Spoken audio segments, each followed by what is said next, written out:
So I went to see Black Adam and I quite liked it.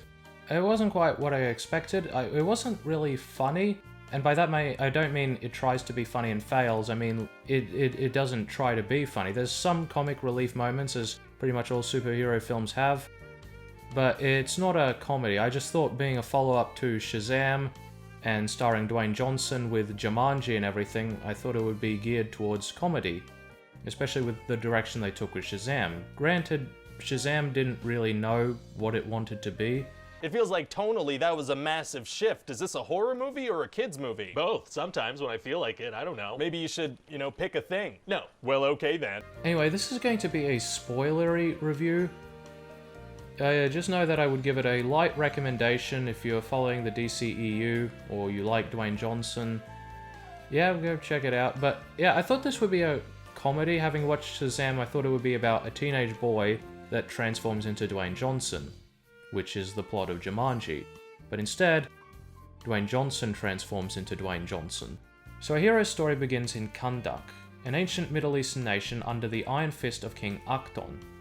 He wishes to forge the crown of Sabak, which channels the power of 6 ancient demons, and to do this he needs the mineral Eternium, which he obtains by having his slaves mine it from the earth.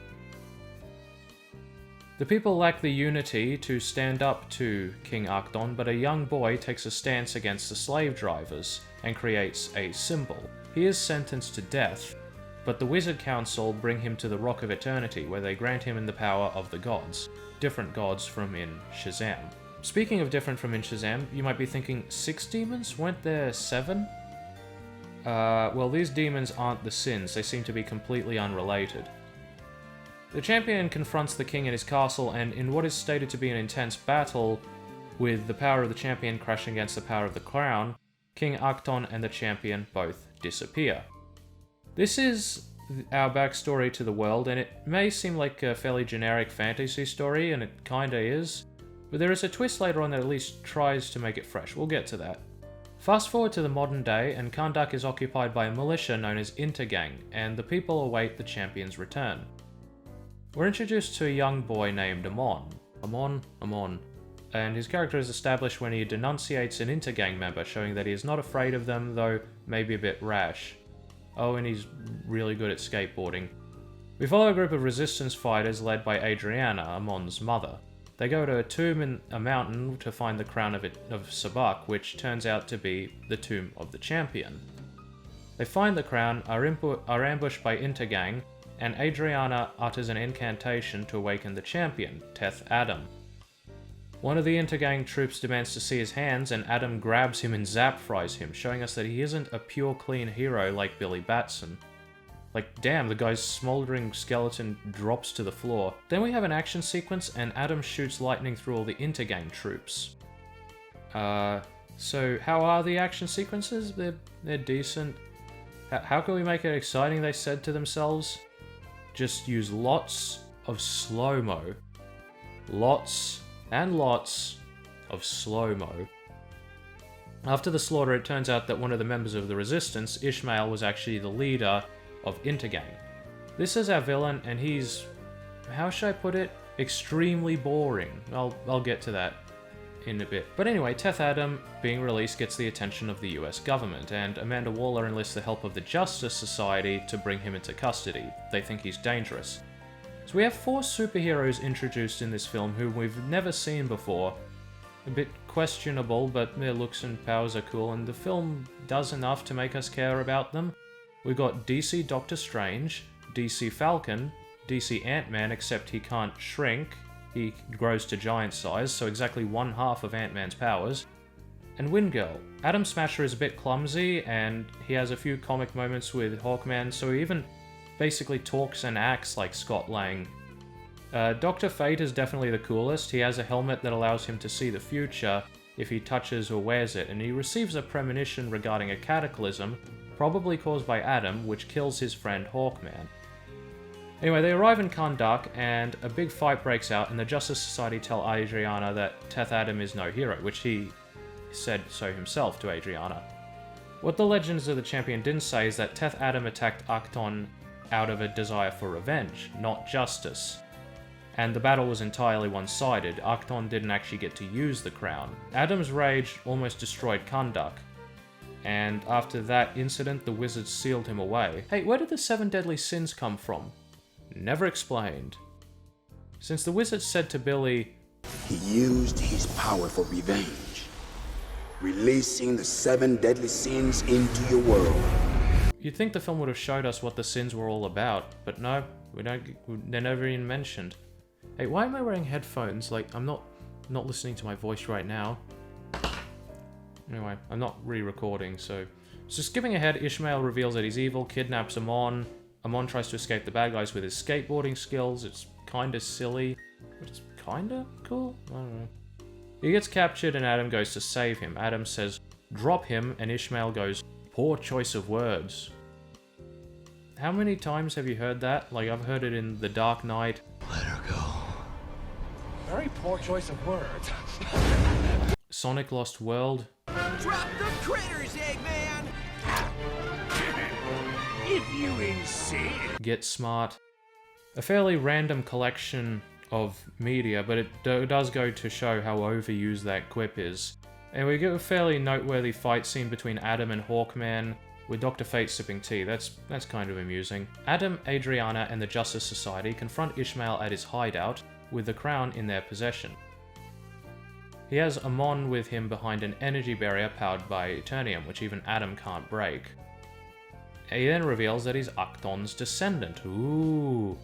Who saw that reveal coming? It doesn't really make sense. Acton's reign was 5,000 years ago. Could you even track your lineage that far? Anyway, Adriana trades the crown for Amon's life, and of course he goes back on his part of the deal, and Adam has to move swiftly to save Amon and Adriana. I've made fun of this movie for its copious use of slow-mo, but here I think it's used quite well. It really conveys Adam's desperation as he reaches out to catch the bullet. He succeeds, but unfortunately, he loses control of his power just like he did in Acton's castle, and he almost kills Amon. With Ishmael dead, the only threat that remains is Adam himself. Hawkman confronts him at the castle where he reveals that he isn't the original champion, that was his son, Harut. After a series of heroic escapades, Acton's men killed Harut's mother and mortally wounded his father. Harut transferred his powers to Adam to save his life, and was then killed, causing Adam to fly into a rage, kill Acton, and destroy his castle. That's a neat twist, actually. At least I think it is. So Adam surrenders, says Shazam to depower himself, and goes into the custody of the Justice Society. They take him to an undersea base where they put him in suspended animation with a gag in his mouth to ensure he can't say Shazam. But it's not over. It's a superhero film and they need a big Act 3. Dr. Fate's vision hasn't changed, the Cataclysm is still coming. And it turns out Ishmael deliberately got himself killed. You have to die to unlock the powers of the crown, and you have to die while wearing it, which Acton never got the chance to do so. So this takes Ishmael to the Rock of Finality, where the 6 demons power him up, and he returns to the realm of the living as the powerful demon Sabak. Now look, as Ishmael he wasn't very interesting, but as Sabak he has even less personality, as in none, and he looks generic as hell. He's literally a red demon with horns and a pentagram on his chest. He kind of reminds me of Riot from the Venom movie. In his human form, he's a dweeb with no stage presence, and in his monster form, he's a big, boring brute with no stage presence. The Justice Society go to confront him in his castle, but Dr. Fate creates a barrier to sacrifice himself and prevent the others from intervening. He fights with Savak, duplicating himself, and we get this really nice effect with the camera zooming out of his helmets. He really is a lot like Doctor Strange, but funnily enough, this magic doctor came first. Whatever, movie Doctor Strange came before movie Doctor Fate, and we probably wouldn't have had this movie Doctor Fate without movie Doctor Strange. When Fate realizes that he won't be enough to stop Sabak, he telepathically speaks to Adam to convince him to fight, and releases him from containment before dying. Adam manages to fight off all of the personnel trying to apprehend him in his normal form, and jumps out into the sea. He tries swimming to the surface, just barely doesn't make it, but then says Shazam anyway, somehow. So like I said, this is a movie where Dwayne Johnson transforms into Dwayne Johnson. Before the third act, Dwayne Johnson transforms back into Dwayne Johnson, but in the end he transforms into Dwayne Johnson again, and remains that way for the rest of the movie. So, superhero film third act, big generic baddie, generic army of the undead, untrained civilians take arms and fight, useless character becomes useless.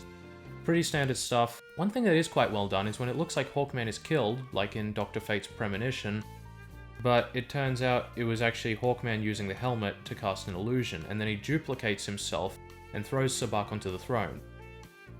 Adam grabs him by the horns, lifts him up, and rips him in half like I'm sure most reviewers did after watching the movie. Seriously, he is a lousy villain. Adam is now the hero of Kahndaq. Amanda Waller decides to just ignore him, and in the post-credits sequence we see Superman. I was like, is this supposed to be a big deal? I mean, he's the main character of the DCEU. In Shazam, it was for a joke. I really don't know why he's here. But yeah, that's Black Adam. Pretty good by DCEU standards. So, go watch it if you want to. Thanks for watching. So, it would be pretty great if you could like and subscribe, but thank you. I'm sure most of the reviewers did after watching this movie. Seriously, here.